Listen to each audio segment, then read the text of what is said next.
Yes, and as I told you before, it's 2026, Diaspora Chronicles here. We have had an introduction from Yvonne herself from the other side. And now, welcome to Diaspora Chronicles, Yvonne. And one question that many of us ask here, and as I said, the culture shocked me when I came here because it was too cold. And it's winter time right now in Diaspora. I just want to know, coming to Diaspora, life is not what we were told. Yeah. What was your first when you came here? Did you think there was money or making money in abroad was very easy? At first, yes, I thought. But when I came here, it was a different case. Okay. I had to find a job. I had to do language. Yeah. All So right. it was not so einfach. Ni nini likushock wakati ulifika? For me, I was actually the first thing that shocked me was snow, seeing snow for the first time. And the other thing was I was happy Okay. when I saw the other race driving a bus. I was like, okay, this is nice. So it works. Yeah, It works. so- It works in Diaspora. I felt so good. Okay. Just and we went to a restaurant, just seeing the other race coming to serve me. It was kind of a good feeling. I can imagine. Yeah, it was a good feeling for me. It was new, and it was actually a good feeling for me. You know, Yeah. seeing a white person Yeah. back at home, kuna different feeling. Yes. Mtu unaonanga ni kama huyu mtu vipi. Now ukikuja hapa then is the person who is driving you with the bus niende na kuserve chakula, and then that was something else for you. Yeah. Oh, I love that. I felt like a VIP. I can imagine about that. Is there something we can lie to people back at home about life in Diaspora? Just through your experience of the first time you came. Okay, the first time I came, the first experience was what I can tell people is that the first thing when you come here, you have to really how do I adapt to this place?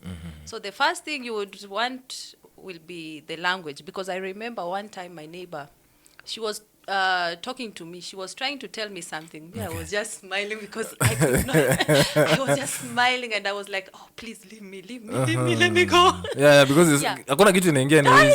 Yeah. Yeah. So I was like, I just smiled at her, even if she said something. I just smiled and left.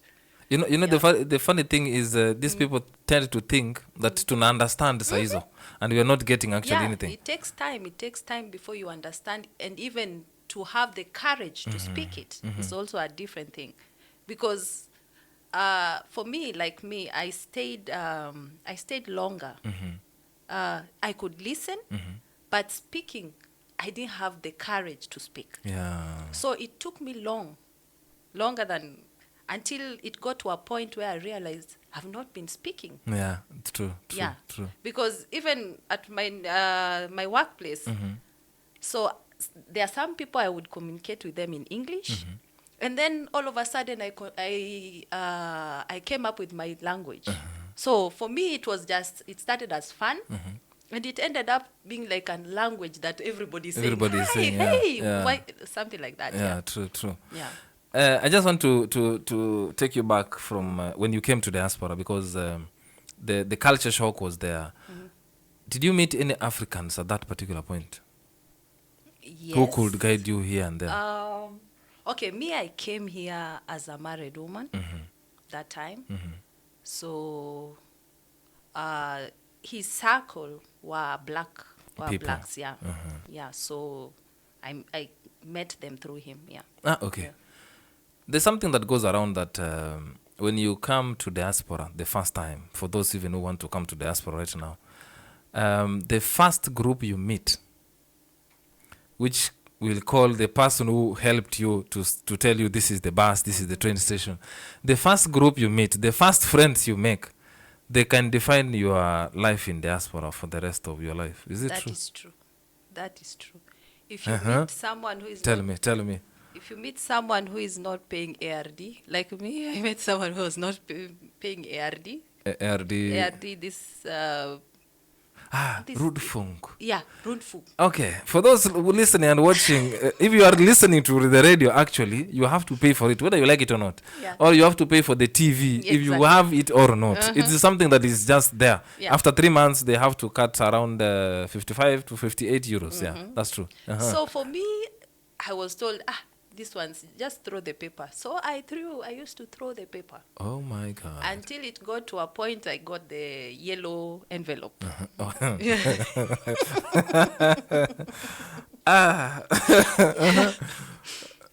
So, and I was, okay, to me, it also didn't make sense. Yeah. Why should I pay for radio, TV, and all that?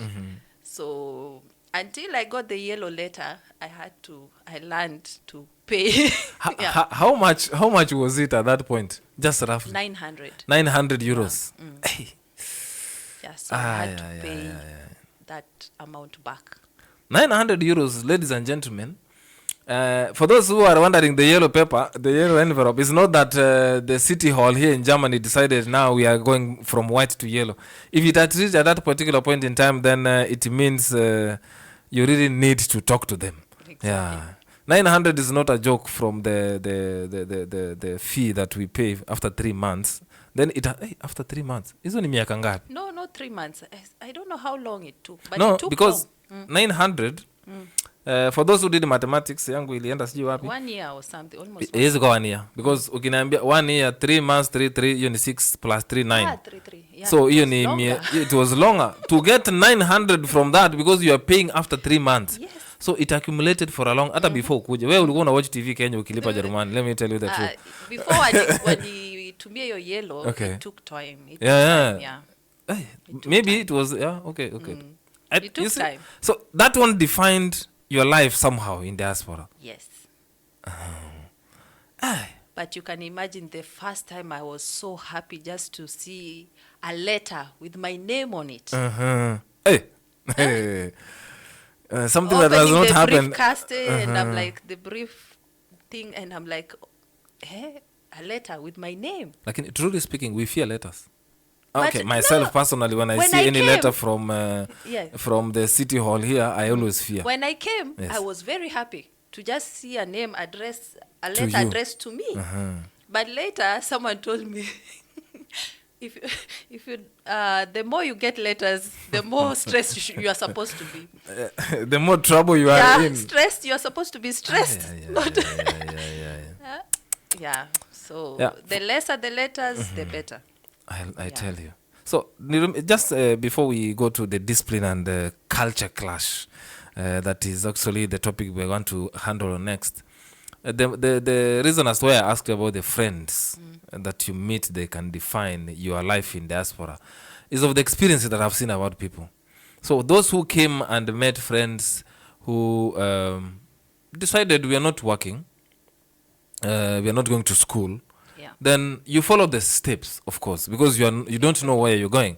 And that one, actually, I have seen many people go back to school when they are old. And you ask them when they came here in diaspora, it is 20 years ago. But 20 years ago, they had that opportunity to do that. But they never went to school because of the group they found. So this group told her, you don't have to go to school. We have the government can pay you a little bit, so you have to stay home and all that kind of stuff. So the moment you come to realize, ni baadaye, inakuja inakuwa kitu kingine tofauti. Tufungie historia ukifika Jerumani, then you are told, bona you came as a married woman. Yes.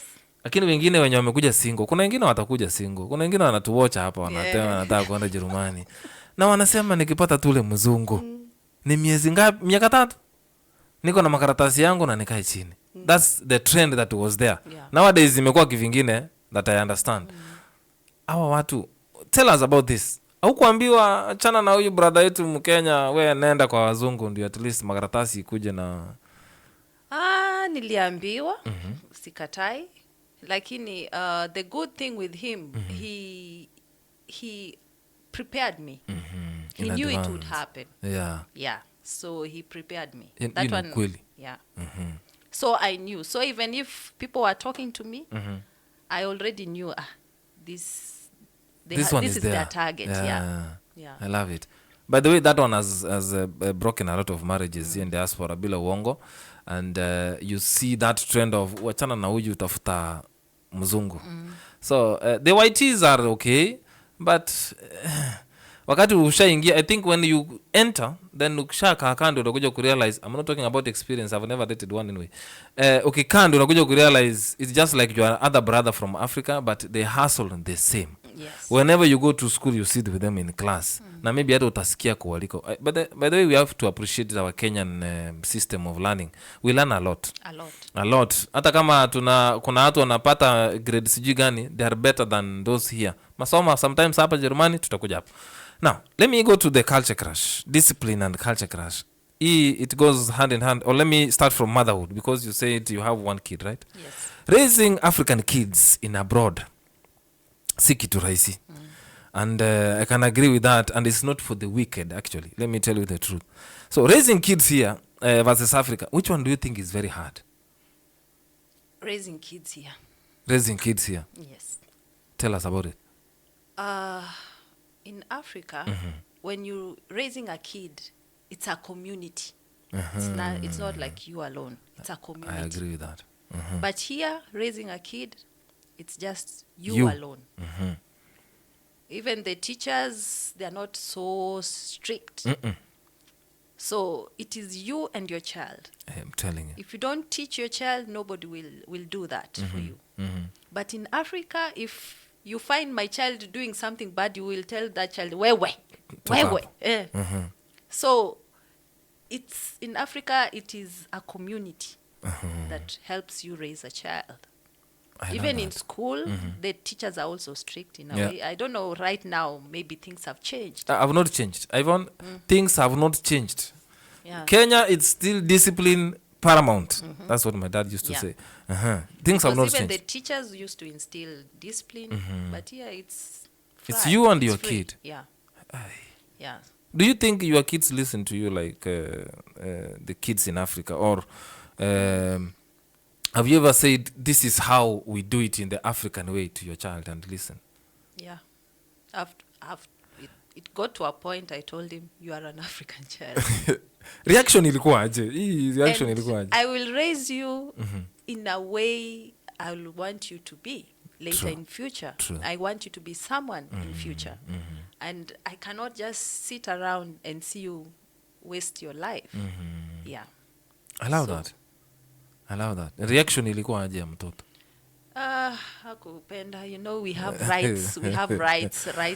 I told him, you have rights, but so long as you are my child, there are certain things you can't just walk away like that. That's true. Let's come to the discipline. Discipline is a must. That's a must. Let's hang on that discipline and the culture crash that we are talking about, because sometimes I tend to think that kids get confused on where they are, or get to, am I being brought up a Germany way, an African way, which is actually sometimes a very, anaendanga nyumbani sometimes. Yeah. Okay. So I think they get confused somewhere. How should I listen to my mother? How should I listen to my parent in such a way of that? Have you ever been scared to discipline your child because police or school? Or do you feel just being judged from your child that this is an African mother? You know how they are. It depends. Discipline is different from every child is different. I might discipline him like this, but he will not react. So the first thing I do is understand him. Every age, every year, I have to understand him in that level where he is. That's true. Because if I just say, he should be like this, no. It's understanding him, and understanding him meaning that how can I, if I tell him this, how can I make him understand. And do it better? True that. Yeah, like right now, if I talk to him, we sit down and talk to each other. And it works. Sometimes I have to take the phone away. I have to take certain things from him away. Yeah, that's true. So that he can study. Yeah. So and sometimes, yeah. You have to see how to balance it, how to get the balance. I'm very sure there is an African rule that you did drop out and say, hey, hii iwezi work hapa. Yeah. Which one was it? Yo kuchapa, sahau. The beating part, forget it. Yeah. That one you dropped it out and said, that's a cat. That one I had to drop it. I didn't drop it because I wanted, but I had to drop it. That's what I wanted to ask. There's some people who are listening and they're wondering, kwani sisi tuna discipline watoto wa diaspora? What happens ukichapa mtoto hapo? Yeah, ukichapa kuna venye. Kuna vile utasemwa. Okay, children go to school actually and report. And I think I have a feeling they get asked what is or how is life at home. And then we have the Jungenamt, which is concerned. This is the human rights for kids. I don't know how they call it in, So they always ask, and the teachers, they report each and everything. So you can discipline today, then tomorrow at the doorstep, you have some uniformed men ready to talk to you about your child. Hey. And how do you think about that, Lakini? It's a challenge. Haitusumbuangi kama sisi wa Afrika na inasumbua. Saa zingine unasikia ufanye lakini unafikiria ushaipeleka nyumbani ukasema sasa tuko nyumbani Kenya, acha ni kudiscipline kitu ulifanya last year January. My discipline has been consistent. So it hasn't got to that point where it is extreme. Extreme, yeah. Yeah, because true. I've been consistent all these years. Every time, every age, I would really sit down and understand him. Hey. So it has been consistent. If you discipline him consistently, in a stick. I love that. And if you're firm with it, but if you discipline today and tomorrow you leave, anaona unacheza. Wahenga walisema mtoto mleavyo ndivyo akwavyo. I love that from that side. Let's jump over to from the kids. But you are very, how do you call it? You are very, you said you're consistent. And how do I put it yet now in English? You know, when you learn German. Zufrieden with your child, how you're raising. Are you comfortable now? It's yes, right now I can say I'm comfortable, but every mother lazima kuna kakitu. You always have that thing, am I doing it the right way? Am I helping him enough? There's always that question we ask ourselves. I don't know about the other mothers, but for me, yeah. How old is he? 14 years. 40. Hey, na hii ni ile miaka. Ndio hiyo sasa. Hai. Ndio hiyo sasa. I have to put my boots on. So you said you were married, you're not married now, but before we come there now, raising him single-handedly right now, inakuaje? Okay, for now, what I said, I'll let him be. I really try to because there are some questions he will ask me. Yeah, they're not for you actually. They're not for me. So sometimes I have to really look for someone who can play that part and help him out. But he's also seeing his father, so his father is in his life, so yeah.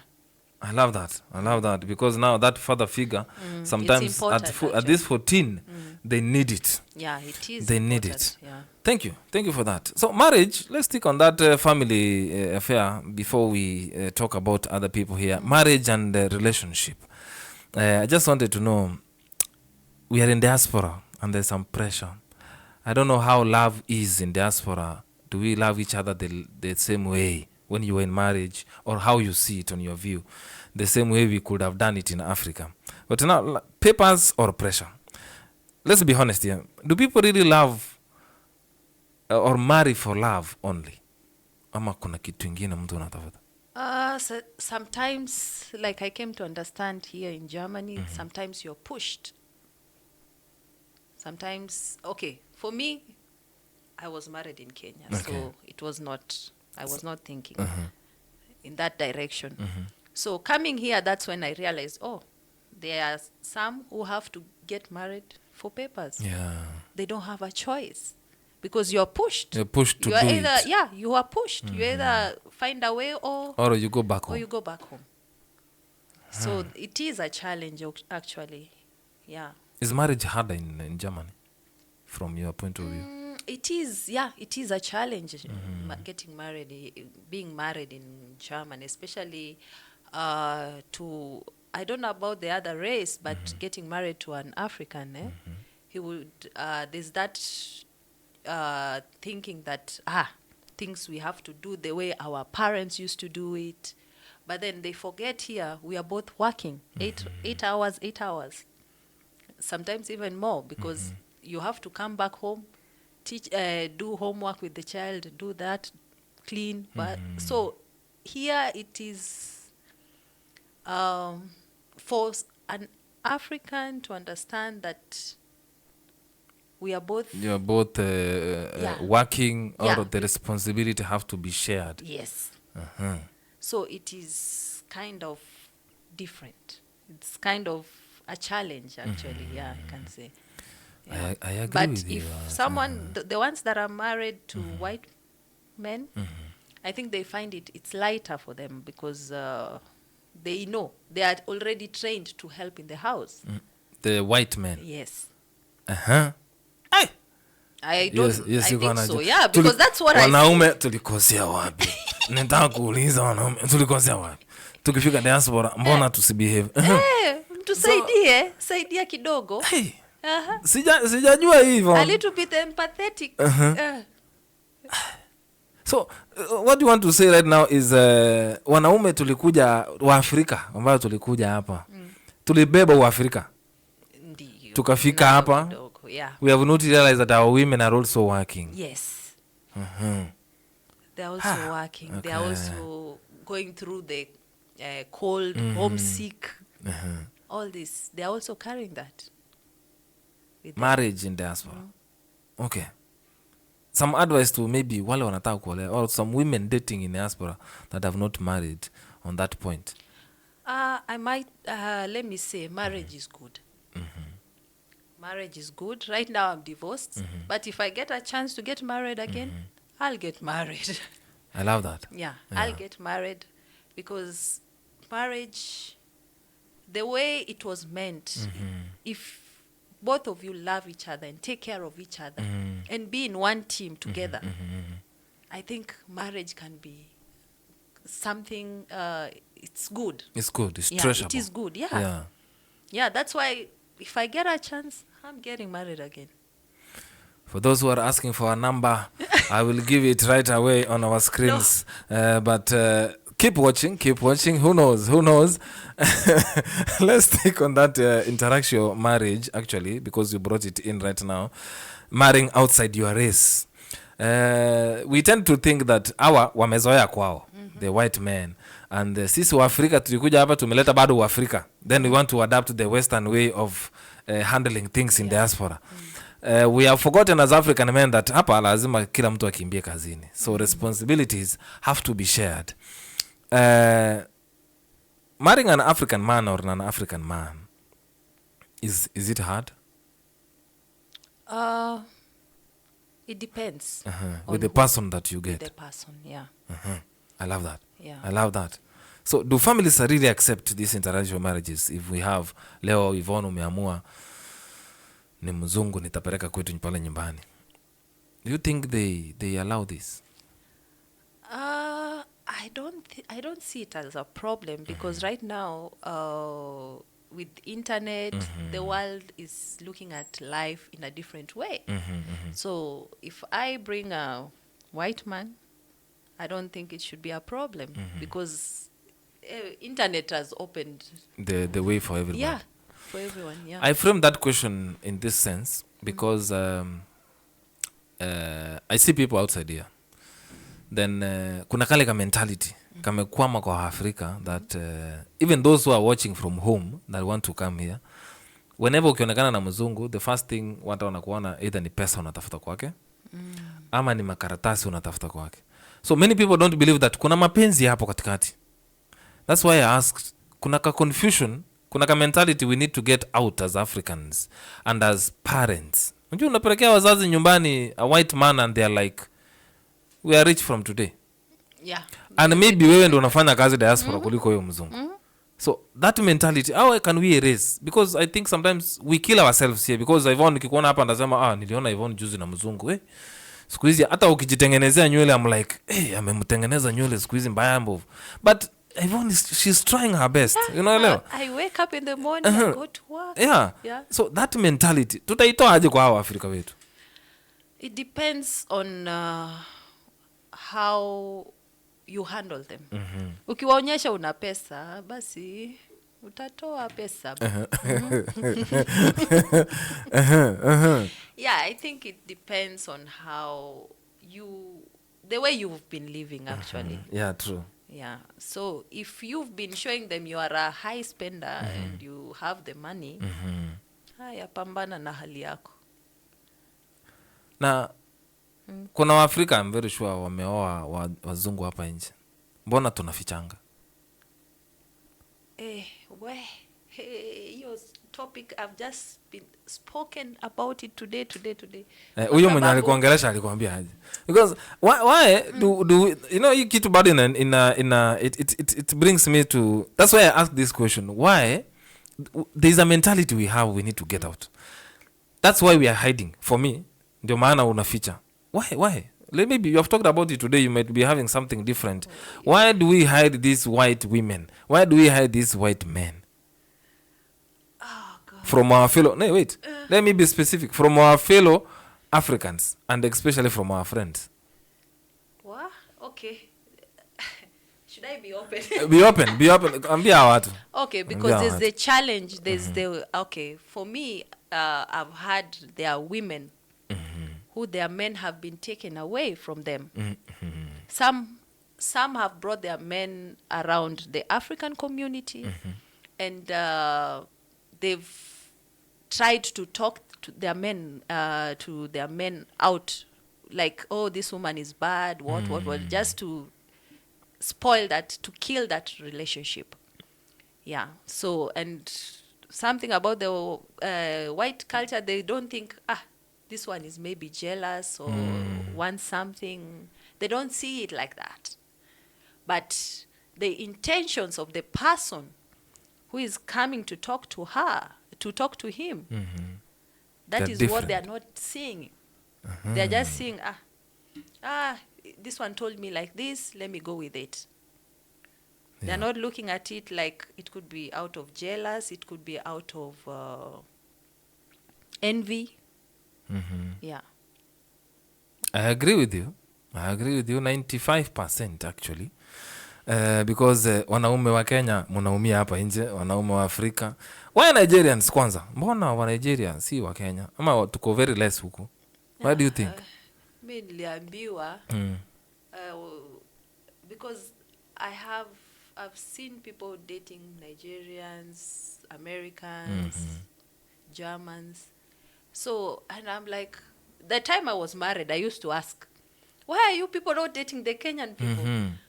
Someone told me, wanalewa. Tunalewa, ngoja, tunalewa na nani? They're drinking too much. Leo nitachoma.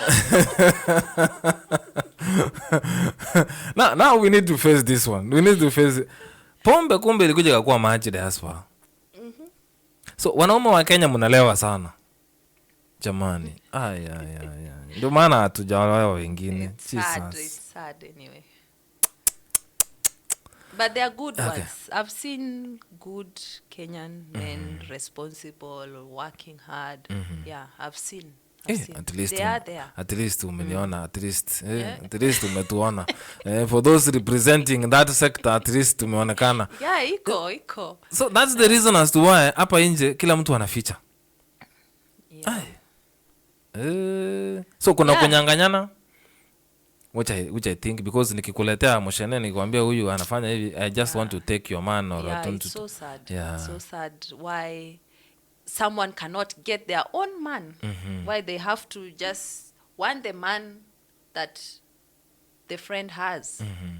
That is low self-esteem. Na ni wengi? Yeah.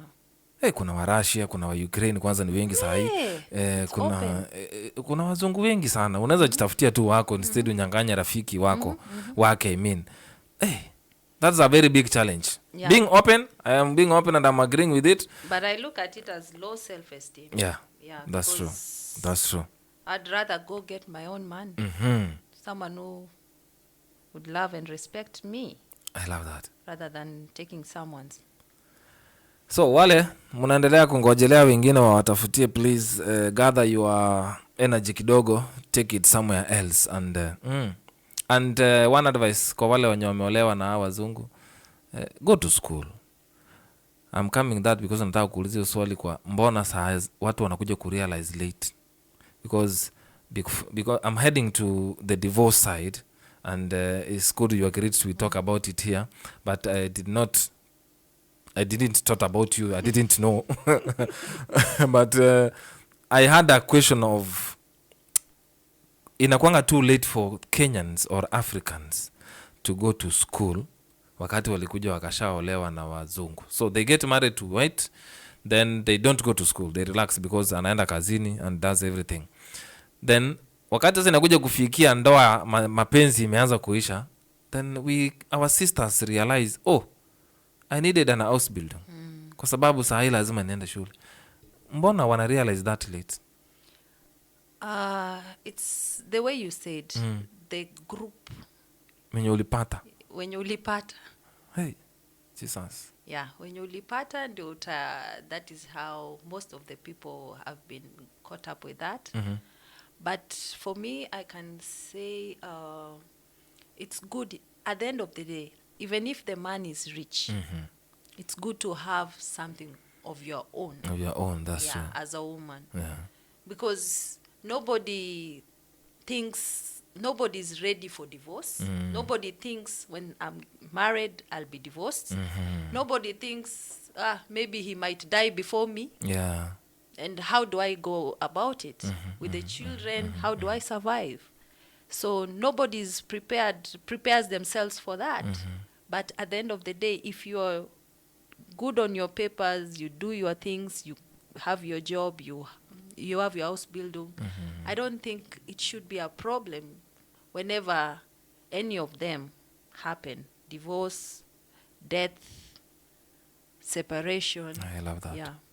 I love that. Even you brought the topic I wanted to go to about the divorce side and separation, because I see it in diaspora as a common thing. For me, I was shocked. Nyumbani, where I come from, when you hear that people have divorced, sometimes it's like it shocks you somehow. I have seen it here being so common. Why do you think is very common up abroad? Where do we go wrong? Now you have that experience. Where do you think things go wrong? Where things go wrong, it's also it's mainly how do you people relate with each other? Because we are far from home. There's no one, we don't have ile kijiji. You remember the kijiji, the older people come sit you down and talk about this. If something is wrong, this is wrong. Yeah, we don't have that. So the people, most of the people who would advise will tell you, huyu anakusumbua, achana na yeye. Yeah, true. Mbona anakustress? Yeah. But I can say it was not the same for my case. Because for me, before I got to the divorce thing, I had to make sure this is my own decision. Yeah. True. Yeah. That's true. Because I knew this is, at the end of the day, you can have friends, you can have everybody, but this is a decision you have to take on your own. Is this what I want? Is this the way, how will I survive? I had to own it. Yeah. You had to take it to be your own decision. Yes. That's true. I love that. The courage you had, very, very, very important. Do you think women have the freedom to leave marriages in diaspora? Yeah, here. Or bad? Let me just... Do you think women have freedom to leave bad marriages in diaspora? Not all. Not all. Oh, wow. Yeah. Okay. Not all. Because for me, I took longer, even... I met people who were telling me you took too long. today. Hii kitu yenangi tu pap. You are on the next transition. I took too long to make that decision because sometimes you find what you see. When I look at the single people, single mothers, do I really want to be like To be them. Yeah. So I really had to really think, am I better here in this marriage or outside them. or outside there? Poor. Yeah. So that is the challenge that a woman has before they leave. So some don't leave because It is a trend. it is a trend, or I have to be married. Yeah, Some just don't have a choice. And the examples they are seeing out there are not okay, are not are good, not are not appealing. advisable. Yeah. are Yeah. not appealing. Like for me, I can remember one time when I was separated. So one person, we were just talking, and I was like, oh, I'm a single mother, what. I was looking down on myself. Oh. And this man told me, one of my friends, he told me, no. You didn't choose it. Yeah, that's true. It was not a choice. You didn't choose it. Yeah. Huh? You have to, it happened to you. Nobody wants. Nobody wants it. Yeah, that's you true. don't want. You don't say, me, I'm getting married and then in 5-10 years I'll divorce. No. It happens. So he told me, you didn't choose it.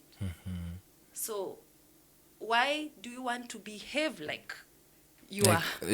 Why do you want to look yourself, down yourself? Yeah, that's it. So he made me look at life in a different way. So I had to get up, gather myself up, and see whatever I've been seeing, change the narrative. Yeah, I love that. I love that transition. It was just change the narrative. I love that. Do better. Yeah, that is the thing. Do better. Yeah. Yeah. One advice maybe on that particular point for those who have not divorced, and maybe there are some who are undergoing that situation right now, and they are like, do I not? Maybe one advice, something just very little for them. But the advice I don't want you to give them is, if it's a bad marriage, don't stay. Hiyo nitakwambia tu kweli. If it's not working, usikufie hapo. There's some things that can work out. But one advice maybe to those who are on that, ama who have been thinking, ama who want to. Okay. And maybe unaweza saidia ndoa hapa. Tumesaidia wengine. Yeah, for me, what made me, maybe if they look at my story, they will. For me, it was, is it okay if my son keeps seeing this? By the way. Yeah. Yeah. For me, it was not, the main decision was my child. My child. Will he be okay seeing this? Is this normal? Yeah. This is how I'm supposed to be treating women. Yeah, because there's a future there. Yeah, that's a future we are building. So I had to really think, this will be right now, with this life right now, this generation that is coming. Yeah. Are these women going to tolerate that? Yeah, that's another thing. Yeah. So for me, it was not, yes, part of it was what happened to me. And the other thing was, am I setting a good example to for this child? Yeah. Yeah. Is he going to value marriage, or is he going to also hate marriage? It. Yeah, that's true. Yeah. That's true. I love that. So whoever is in an abusive marriage, think about it. Yeah. Think about your children. Because I've seen one of my relatives in an abusive marriage, and I've seen the children suffering from depression, funny sicknesses that a child is not supposed to be having. Yeah, that's true. Yeah. That's true. So sometimes as a mother, you have to step in for your child. Yeah. I love it. So if you feel you're okay with the abuse and what, think about your child. Yeah. Is it okay? No, talking about these children, I had forgotten this to ask. The Gen Zs of this generation, you know, maybe sisi tumetoka generation tofauti and our parents and all that kind of stuff. You're seeing how life goes. With this generation right now that we have, the Gen Zs and this generation, what do you think our kids are going to be in the near future? Are we having smart kids? Are we having kids who are going to forget about the culture? Which kind of generation are we expecting? The next generation, it will be a tricky one because for me, I'd really try hard to send my child to Kenya. Okay. Every year I try hard that I send him there. I send him to the village to just get a little bit of knowledge little of bit what of- is yeah, happening exactly. from the grandparents. Yeah. I love that. So it depends. It's a choice that a A parent parent has to make. has to make. I love that. Yeah. For those listening, for those watching, you know how it goes. Thank you so much for being with us until this particular point in time. I'm going to come up with some community gossip. Are we supporting each other? So many things are here. Alcohol, stress, and coping in diaspora. And the black tax, we have to talk about it here with Yvonne. I'm very sure so many people are waiting for this. Going back home, the kids and identity, we have already touched on it. We're going to be talking it in a very few moments. But for now, we're going to be taking a very short break, at least, so that we can come back and conclude this topic of today. It's Diaspora Chronicles. Kanida Richards here behind the MIC. Diaspora Chronicles by Kanida. Is that it again? It's 2026, yeah. Radio RFM. Is that it again? Radio RFM. The sound of Africa. The voice of the culture.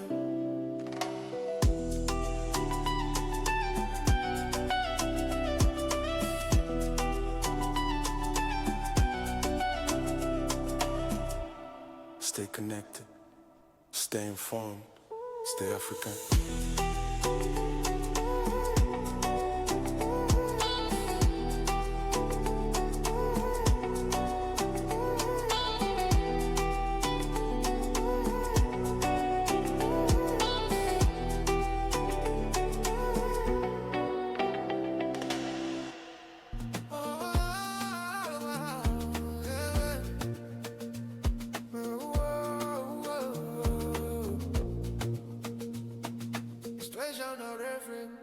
Radio RFM. Is that it again? Radio RFM. It's 2026. And Radio RFM. Is that it again? Radio RFM. The sound of Africa.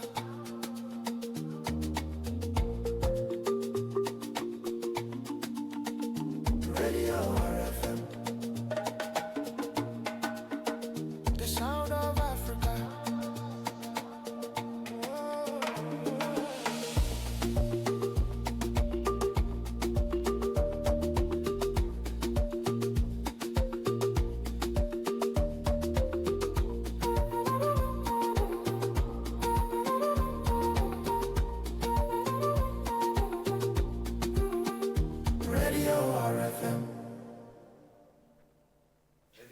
Radio RFM. And for those watching us actually live now, thank you so much. And for those who are joining us at this particular point in time, you know how it goes.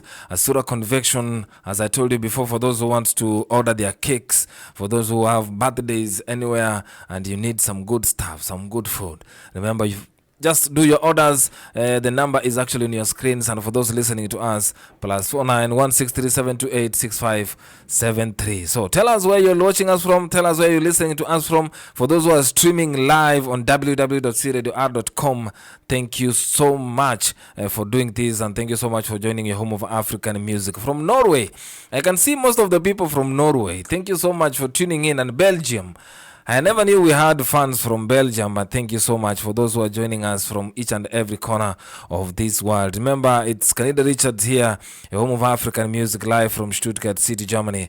Talking here to Yvonne.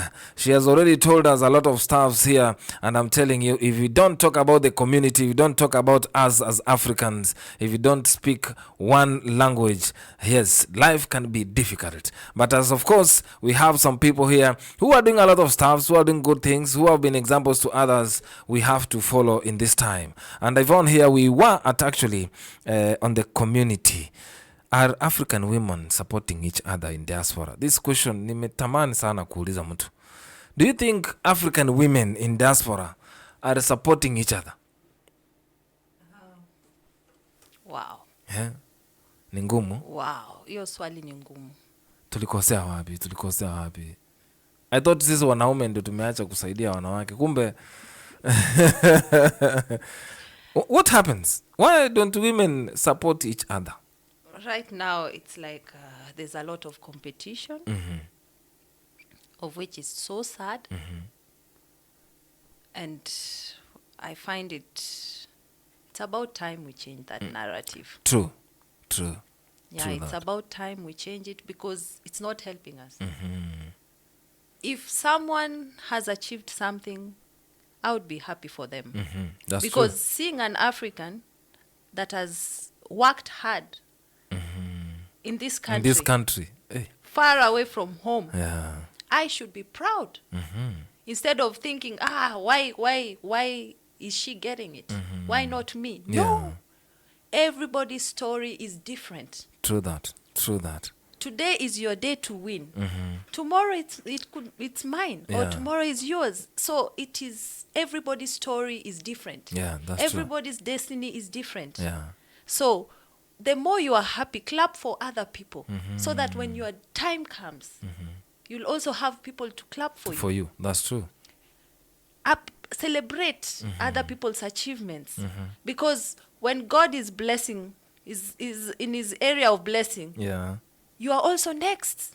That's If true. God is blessing your friends, you are also You're also in that. next. You're also in that bracket. Yes. Yeah. And if my friend has a car that can she can pick me with, I thank God, because I have someone Who can take me from one place to who can another? take me from one place to another place. If my friend has a big car, just sorry. No problem. If my friend has a big house, I'll be happy, because I can go there and we can grill, we can celebrate there. That's true. That's But true. if I don't want them to achieve, how will I be able to enjoy this? Huh? And it is my friend that has achieved. My friend, not Yeah. somebody. Not somebody else that you even need and don't my know. friend. That's true. So That's that true. means you should be happy. Because I've seen some people. There was a story back then that one lady poisoned the friend Okay. when the friend wanted to go outside abroad, or Wow. to study and what. But that is, I call that poverty mentality. Yeah, that's Because true. if my friend has a chance, an opportunity to To go go. to a different country, Yeah. that means I also will. One day, One there's day- something that is yes, opening up. Yeah. That's an opening. If God is opening doors for my friend, that means very soon I'll be next. Yeah, that's true. And if one person is out of poverty, then Then there are I good can things also get a chance to enjoy. that's true. That's Yeah, true. I think this competition, this thing, it has to change. People have to look at life in a different way, I agree with you. because my win is our It's our win. Yeah, especially win- in a country like this. Yes. Yeah. Yes. I love that. I love the way you have put it, because it is affecting actually most of the people. And that's why most of Africans in diaspora, not only women, I asked that question direct to women because Yvonne is here. But speaking from the other side is actually even men. And if we push each other and become one community. I love the Turkey community. I don't know why. But those guys, they give each other an opportunity whenever they see it. Yes. That's why if you ask me, go around here, there are a lot of Turkey shops, there are a lot of Turkey restaurants, because of one telling the other about the next opportunity that is online. But as Africans, I feel we are killing each other. If anybody else is trying to win or to just go to the other side, it's very difficult in this land of Germany, just to be honest. And if we get the support that each one needs, just an African brother supporting another brother, I think there are so many. Because if we imagine you succeeding in something and having it at hand and getting the support, I'm very sure we could even create job opportunities here. Exactly. You can even ask, do you have a cousin at home who does ABCD? Because that's what I want to do here. Then bring them here. So how do we come to interact with these people here if we don't ourselves support each other here? Because if we widen that community of ours, meaning we are creating a space. Hata hizi visa tunaenda kunyimwa huko kwa embassy, tungekuwa na reason ya kuambia mtu ninaenda kufanya kazi kwa Yvonne. So Yvonne akiandika hiyo karatasi, atakuwa anaandika karatasi akijua I'm bringing another opportunity here kutoka kwa village fulani nyumbani pale. But we have come to a place whereby I think jealousy comes in for nothing and we don't support each other. Yeah. In this field where I am right now, I see it so openly. I'm not in that field really, but I see it mostly with clubs or that's why you see even shows double each other in one day. You want us to come to dance on your club, but you find in one city we have 5 shows happening in one night. How do we intend to help each other here? Because I, as a person who wants to go out, I cannot divide myself and say today I'm going to Yvonne's place, or Yvonne divide and say I'm going to Kanide's place, and then Yvonne understands there is another party in the next door. She cannot pay all that in all those clubs to support an African. So it means she has to choose one. And we are a very small community. If now I say Yvonne did not come to my place, then I'm like, if Yvonne does anything in this Stuttgart, I'm not going to attend. Just because she decided to just take another way. But it's not her fault. It is our fault sometimes as organizers, as people who do these stuffs out here. We don't talk and say, let's go. On 14th of February, let's have one. So that we go all there. Then we agree. Now it was Yvonne who was on 14th. Now it's Kadida on 16th. Let's go there. Yeah. We could have made this thing work very good. That's why I asked about women. But men, I have seen it categorically. The jealousy, I don't know why, but we need to change that as Africans. Yeah, we need to change it. It's so sad. It's very sad. That one of parties before the time I used to do parties. Yes. Yeah, it was so common, and it is mixing and dividing. And dividing a lot. It's not putting Africans together. Yeah. It's dividing Africans. That's true. Yeah. And that's why most of them have not proceeded until now. Yeah. Yes. Because who is for me? Who are my people? Yeah. It's more of a competition. That's true. That's true. I like the way you put it. Still on that topic, why do people talk too much in diaspora communities? What do you think? People gossip about each other, about their lives in marriage, and so many things just end up like that. Let me see. Why can't Africans just mind their own businesses? What is there to be? There's nothing interesting in Germany. So let people talk. Me one time, I was getting annoyed. Why does this person talk? But TV is boring. You can watch YouTube for certain time. Yes. It gets boring. So when I get old, people will. What else is? What else is remaining? I love that. What is someone doing at home the whole day? Let's talk about Richard. That's true. That's true. But talking a positive way. So you are the celebrity. Yeah, that's true. Yeah, that's for true. me, I see it like if they talk about you, that means there is something about you. I love that. For people to sit down and talk about you. I love that. But if people are talking about me, I like it. Let them talk. Because if I'm changing something in their lives, if I'm putting them together, let's talk about Yvonne. Yeah, that's true. That is, if I'm adding something in their lives, if I'm adding entertainment in their lives, then it's good. Yeah. I'm achieving something in life. I love that. I love that. I love the mentality that you have just put in right now. And if we think like that, actually, so many things could work. Yeah, let people talk because you cannot stop people from talking. Yeah. You cannot. I love that. The thing is, Let them enjoy. Let them because enjoy. I'm adding entertainment in their lives. True that. Yeah. Let's talk about alcohol. We talked about it. We mentioned it somewhere in the middle of our conversation, but I just want us to talk about it a little bit. Just stress about it and coping about it. Why Africans? Why do we drink a lot in abroad? Sometimes. Or do you think we Africans drink more in diaspora? I can say yes. It's also loneliness. I might let me just choma leo. chome. Itoe kwa roho. One time, this is from my own life experience. Okay. It got to a point where I was just drinking one glass, going to bed, one glass, going to bed. And it got to a point where I realized one time I didn't have any alcohol. Yeah.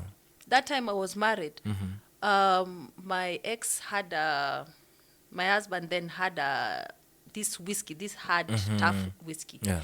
And in my head, I really thought, I cannot sleep without alcohol. Oh. Yeah, how will I sleep? So I went and drank that thing. A small thought like this. I had to look for where my bed is. After the thought. Yeah. I had to look for where my bed, because my head was just running like crazy. The next day I woke up and I said, Yvonne, you want to tell me you cannot sleep Without alcohol. When did you get there? I had to call myself into a meeting. Unajiita kama mkutano. Mkutano. Nikasema, Yvonne, when did you get there? So it means right now that alcohol is now your boss. Yeah. It is Is taking now territory now. Taking territory, pushing you here, pushing you there, pushing you here, there. Since that day, I said, now I am the boss. You have to control yourself. I don't drink because I need it. I choose to drink when I want to drink. It's a choice. Yeah. And one thing I always tell people, if you are having stress in this country, stress or depression, or you are over happy, Lonely, or over sad, if you are having this funny feeling, keep your hands away from alcohol. That's true. Because alcohol has a way of pushing you even more, and before you realize you are too deep into it, that coming out becomes a problem. It becomes a problem. Even for me, the time I was, I had my own stress. Okay. So that time, I got that temptation. Let me drink. No, but I remembered, if I drink it when right I'm now, this when you're stressed, when you're in trouble, yes, it will get to that point where I cannot go back. Yeah, that's true. So for me, I always tell people, whenever you are going through maybe someone has died or something, some stress, put your hands away from alcohol. I agree with you. Yeah, I agree with you. because in this country, if you started drinking alcohol a little bit in Kenya, when you come here, you will find yourself doing double. Because it's actually cheaper than water. It is cheaper, and then here you are free. Yeah, that's there ukitembea staggering. When you're staggering, someone will say, hey, Yvonne, vipi hivi. So it's a choice. We all choose. Alcohol is there. It is cheap. But you choose. Do I want my life to go like this? Or am I living, or am I existing? Yeah, that's true. Yeah. Is this alcohol adding value to my life? Or not? Yeah. So if it's a choice. Do you think it has affected the community? It has. But I am speaking to people individually. Because at the end of the day, it's my life, and your life. My life, yeah, that's true. It's not a group life. At the end of the day, it's me. What am I doing? What is this impacting on my life? What is it impacting in my children's lives? Yeah, so it is, at the end of the day, if we look at alcohol as an individual, me, it is affecting me. Yeah. I think people will look at it in a different way. That's true. Because if we look at it, we are all drinking. You're all drinking. No. At the end of the day, it's you have a life, I have a life. You have your own purpose to fulfill in this life. I have my own purpose to fulfill in this life. So it is a choice. Am I fulfilling my purpose? Or am I living, or am I existing? Existing in it. That's the question. Yeah. You know, I've had someone argue that it has alcohol itself. Imefanya so many people are not even going back home to their roots. Not going back home, not going to work, not even taking care of their own children. It has reached to that point. Yeah, it is sad.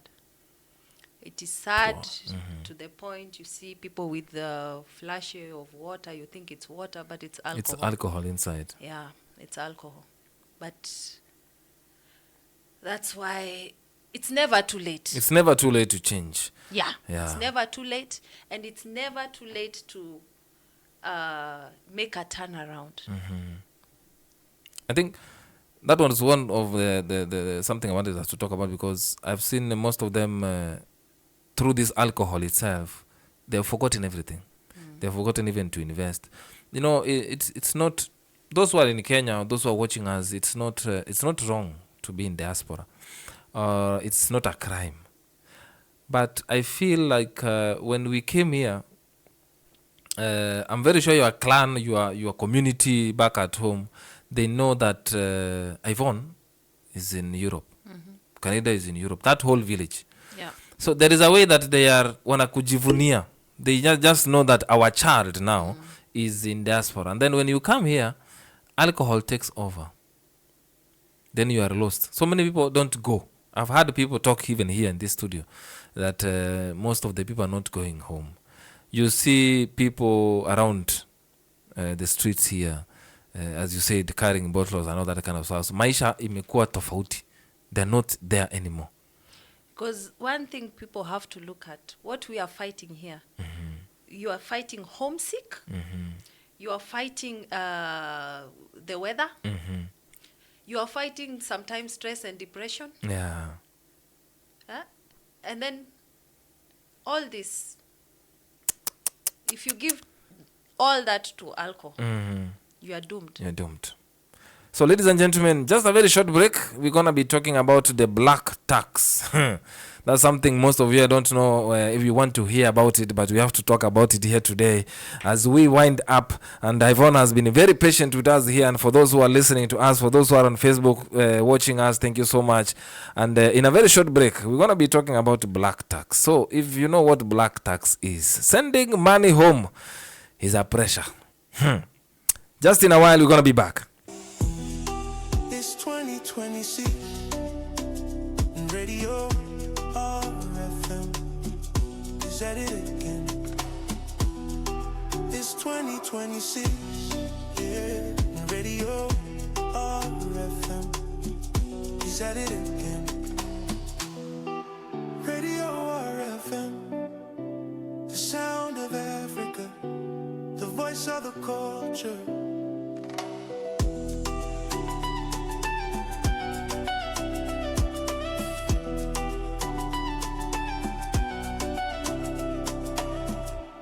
Stay connected, stay informed, stay African.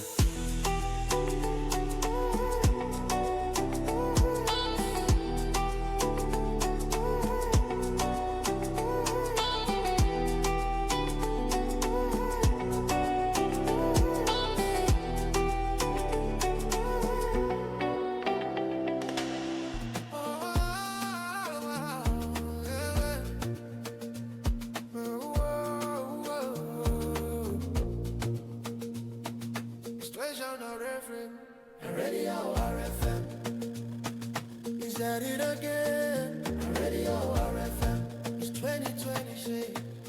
And Radio RFM is at it again. Radio RFM, the sound of Africa.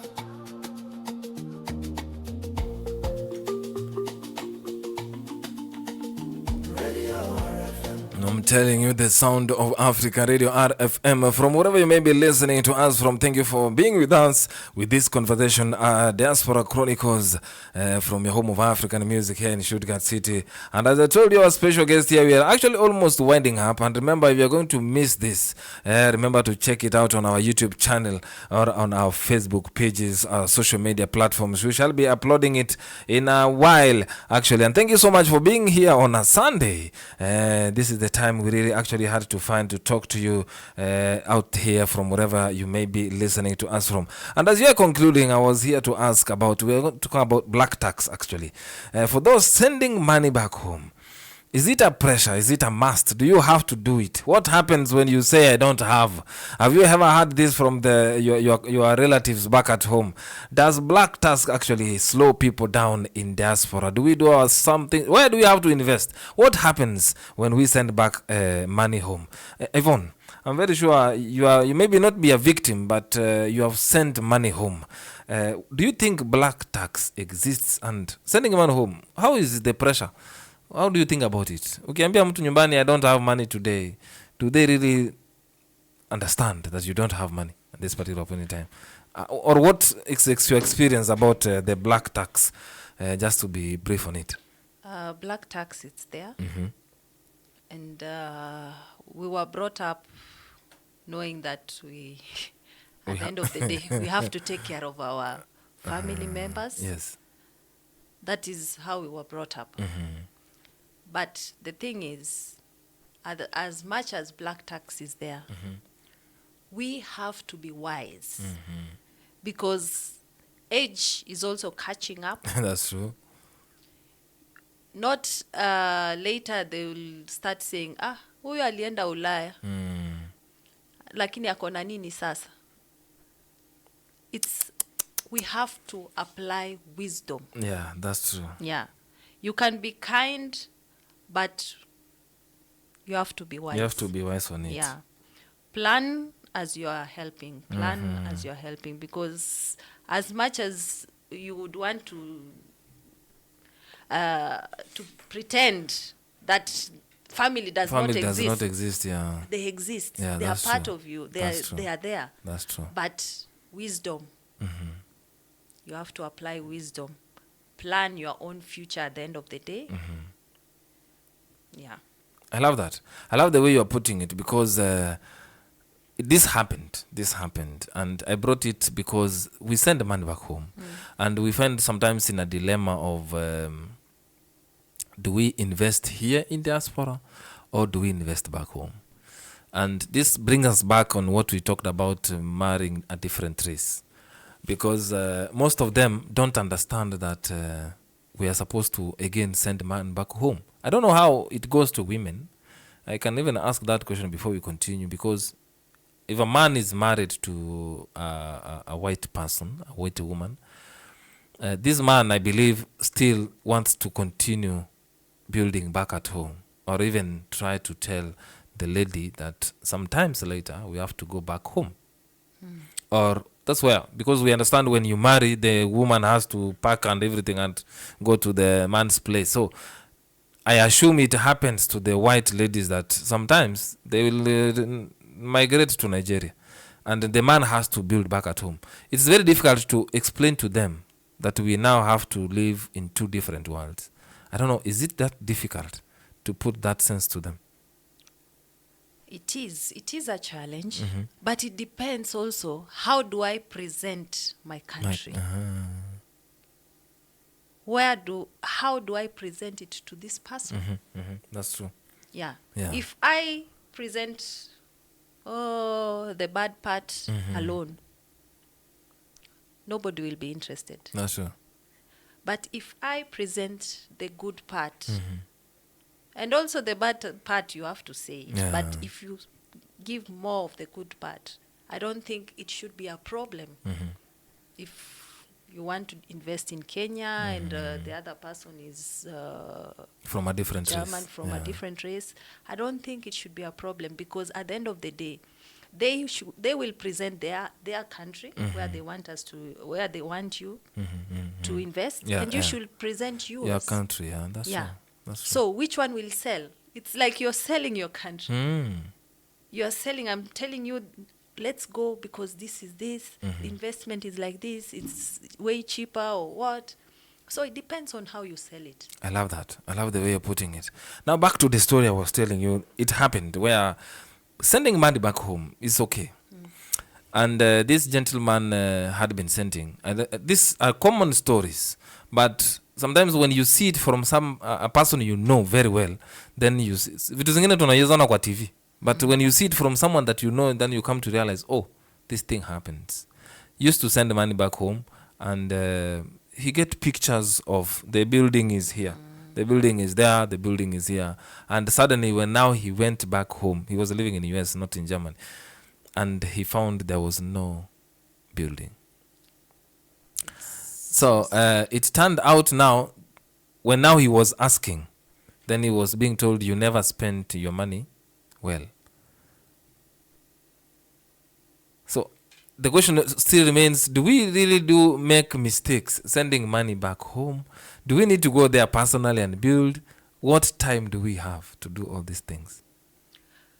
That's why right now, if someone is more on internet and I think right now there are companies. Yeah.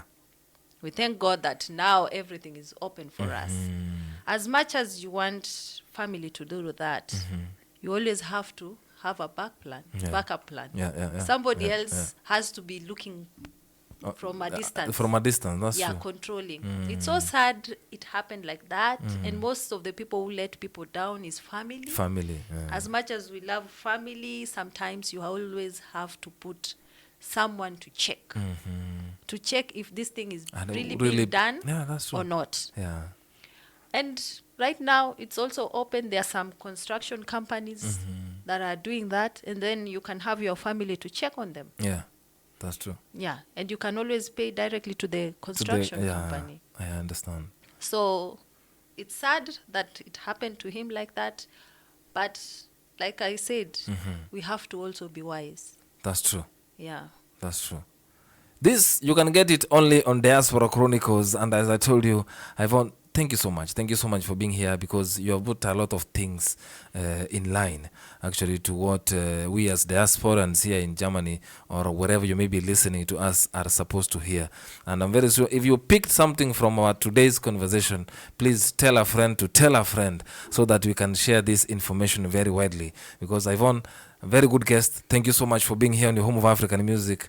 It has made fun, actually, talking and handling these topics today. I never knew we could spend so much time, but we are on it. And I really appreciate a lot. Thank you so much for having me. Yes. Now, one or two things that we should advise people out here. We have talked about so many things. And we talked about men, we talked about women, we talked about children, we talked about families. And people out here are experiencing a lot of things, and maybe you could give one advice to them. Those men who are not seeing their women are working harder. Those children who have not yet known that we can be African, we can be German sometimes. For those who want to get in marriage, for those who are experiencing so many things, for those who want to have a future, for those who want to invest and have good things here in diaspora, it is possible. Talk to them. Just tell them one or two words for as we wind up today. One, what I can say is Yes. that hard work pays, and wisdom True. is using wisdom. Wisdom, it's even in the Bible. Yeah. We need to be wise at the end of the day. Yeah. But work hard. Harder. But work smart. That's and be work smart. smart. I love that. Yeah. I love that. I love that. I love that. Thank you. Yeah. Thank you so much. Thank you so much. And for those who have been listening to us here, You know how it is at your home of African music, as is the trend. Keep on subscribing to our social media platforms. Keep on watching. Keep on sharing. And for one information, I said it last week, for those who are waiting for the application on your phones to listen to us directly, we are working on it day and night. We shall be getting our own application so that you can listen to us. Watch us on YouTube, listen to us on the application, coming very soon. But for now, go to www.cradior.com. You're going to click that link, listen to non-stop African hits from your home of African music, or have some conversation, beautiful conversation like this one. Tell a friend out there who wants to do something. Tell a friend out there who is experiencing something, and let's be one. There's so much of loneliness in diaspora that we don't know. We are fighting a lot of things, fighting loneliness, fighting the weather, fighting a lot of things. But again, when you are here, try to adapt so that you don't have a lot of stress and a lot of homesick. And if you have an opportunity to go back home, why not? Visit in a while, refresh your mind. You don't have to go to your home country. By the way, Yvonne, do we really need to go back? When I come from Kenya, do I need to go back to Kenya? Or I can just go to Morocco or somewhere near? I understand even Morocco is not far away from here. Do I really need to go back to Africa and say, no, I'm going to Kenya because I come from Kenya? Do we really need to go back there? Because I feel when you go back to Africa and touch down in any soil of Africa, you refresh your mind. Do we really need to go to where we came from? Mbona, have you ever had this question whereby people are asking you, they generalize us. They don't know where Kenya is. They always say you come from Africa. But they have been to Egypt, they have been to Morocco, to Tanzania, and they ask you, have you ever been to Uganda? Have you ever been to Ethiopia? No, you have never been there. Do I really need to go back home from where I come from? That's really a good question. Even on when we are doing holiday, most of us just go to Kenya. The country. And we are not even going to holiday. Tunaenda kazi tena. Because you have to go and check your projects, you have to go and check I don't know what. And I think we need to be a little bit open-minded because it depends. The world is big. A lot. The world is big. Yeah. We need to live. Find a place where you are comfortable. Go there. I love that. And travel. Yeah. Travel opens up your mind, your mind. thinking, how you look at life. Maybe you might find the Morocco to be the home you are looking for. Yeah, that's true. That's true. Thank you. Thank you so much. Thank you so much. And take our greetings back to Boblingen. And for those who have been watching here, for the friends of Yvonne, for those, don't go and kill her. She has not destroyed anybody. Our opinions remain here on your home of African music. So, and we wish you the best. Come next time. You see, there's a lot of stories we can talk, actually. Wow. So it's because of time. We cannot actually continue talking. Yeah, today is Sunday. Hey, Jamani, tomorrow is Monday. We have to prepare for the week. But thank you so much for taking time. We appreciate it a lot. And you're welcome anytime to talk to your home of African music. Asante sana. For those listening to us, thank you so much. As we wind up today, this evening, subscribe to us and remember to call us on our own number or WhatsApp us. If you have a story that you want us to listen to, if you want to encourage your fellow Africans out here, please let us know. Call us +49 163 728 6573. That's our studio number. Thank you so much for joining us and thank you so much for being here with us. Continue listening because after this, you're going to have non-stop of African hits from your home of African music. Until tomorrow, see you from 4 p.m. for Diaspora Chronicles, Monday to Friday. And join Aggie's live talk show this Thursday. She's going to be here. And for those who want to register for their DJ schools, actually, remember to check on our pages. Talk to us. Come over. The door is open for all of you who want to have something new. Thank you so much and keep on listening to your home of African music. It's 2026 Radio RFM is at it again.